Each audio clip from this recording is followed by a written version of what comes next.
Yo les amis, j'espère que vous allez tous très bien. Très content de vous retrouver dans cette nouvelle vidéo. Dans ce dernier duel entre Klopp et Guardiola en Première Ligue, Liverpool et Manchester City nous sont offerts un match en enjeu avec une belle intensité de la part des deux équipes. Ce score de 1 partout reflète parfaitement le match. Tantôt, Manchester City a gagné le premier acte et Liverpool n'a pas démérité aussi, surtout en deuxième mi-temps. Au menu comme d'habitude, les compos des équipes, les causes à effet de la rencontre, mes top, flop avec mon MVP. Les compos des équipes pour les Reds de Liverpool, un 4-3-3 classique, mais comme Jürgen Klopp a des joueurs cadres absents dans son effectif, il a concocté un 11 avec les joueurs qu'il a en sa possession, avec Keller dans les buts, Joe Gomez, le latéral droit de métier, des fois placé en tant que défenseur central, il a été le latéral gauche.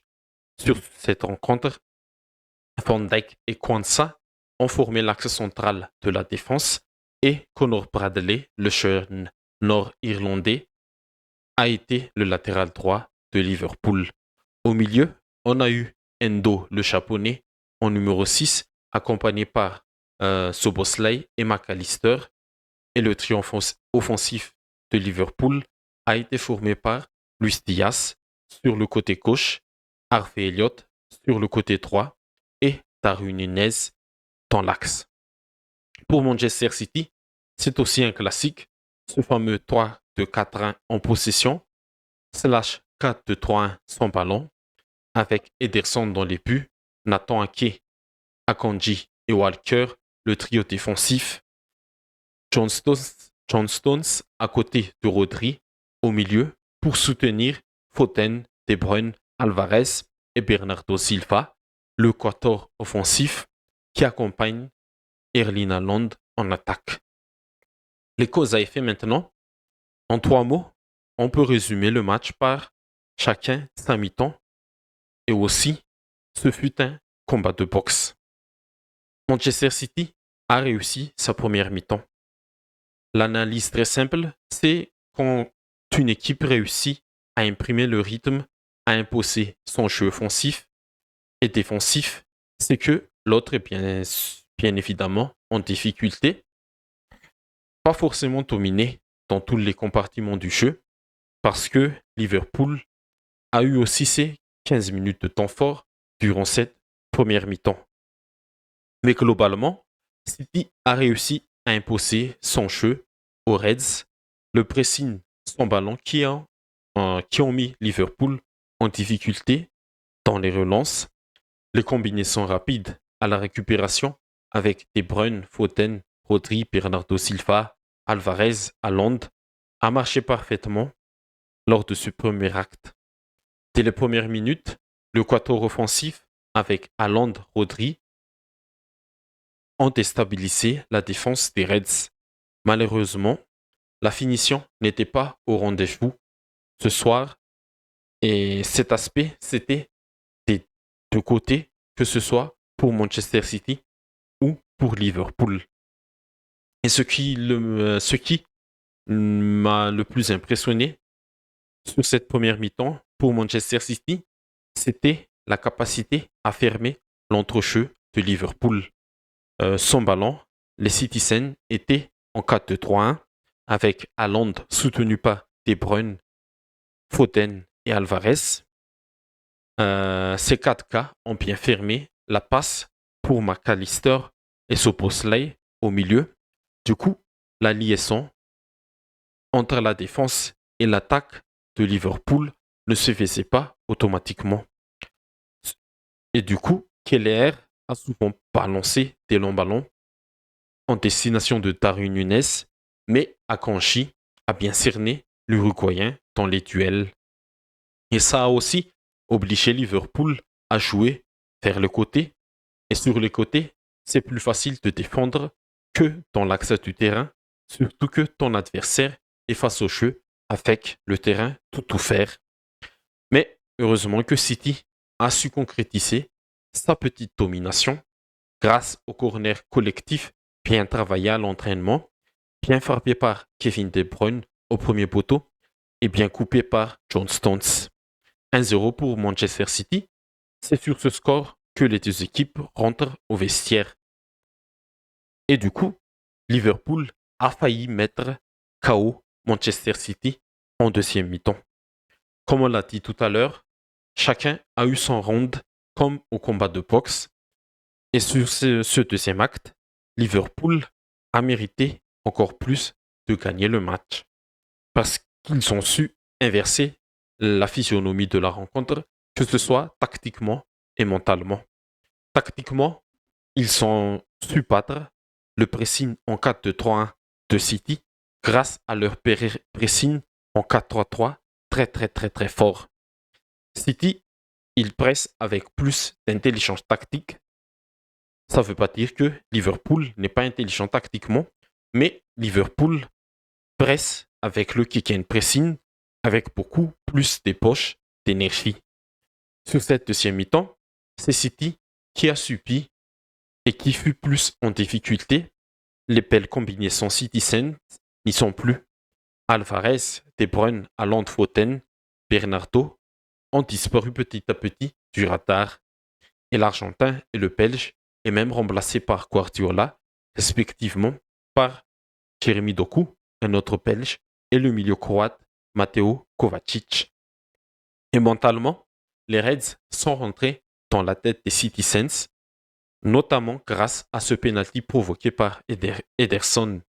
Les efforts à répétition de Darwin Nunez ont payé parce que c'est lui qui a profité de la passe en retrait non appuyée de Nathan Ake pour le gardien brésilien.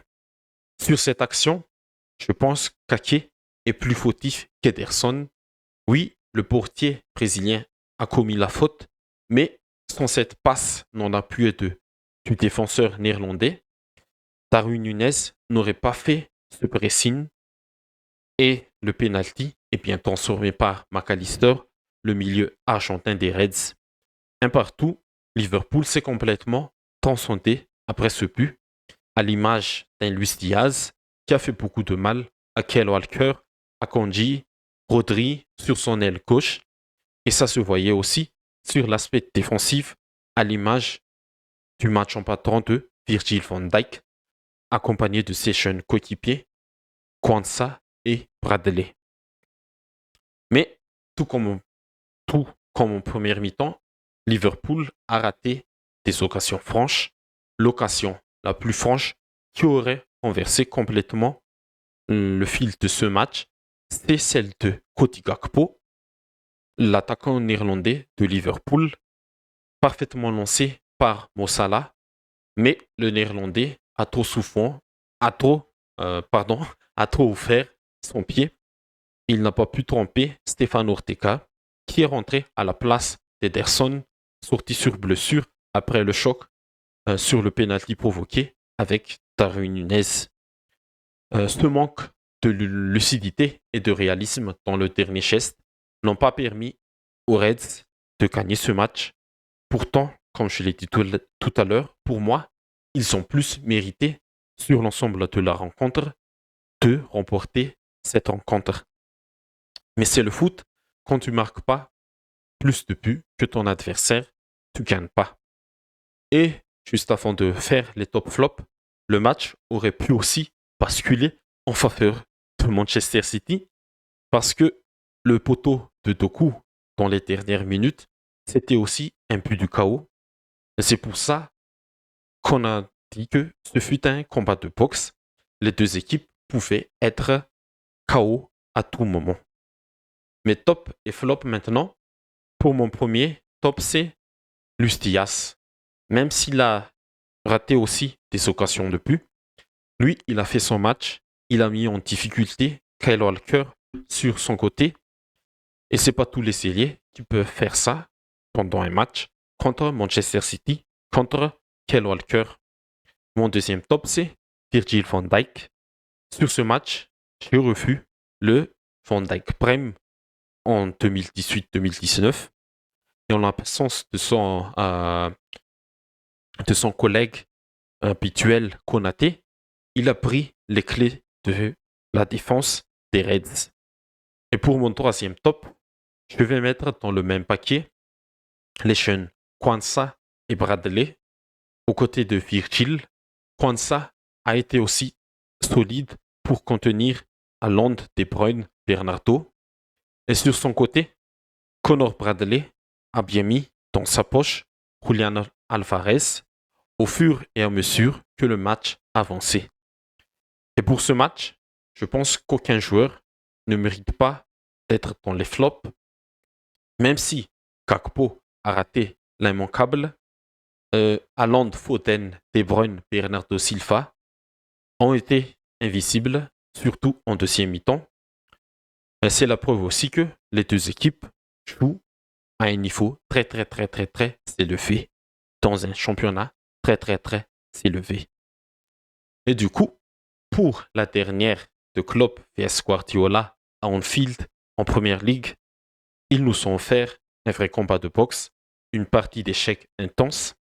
Un partout, c'est le score final. C'est un bon match nul, vu ce qui s'est passé sur le terrain. Mais ça ne fait pas les affaires des deux équipes, mais ça fait l'affaire d'Arsenal qui reprend la tête du championnat devant Liverpool. Ok les amis, c'est tout pour cette vidéo. Comme d'habitude, n'hésitez pas à liker, à commenter et à partager. Et surtout, n'hésitez pas à vous abonner si vous ne l'êtes pas encore. Merci à vous tous et à la prochaine.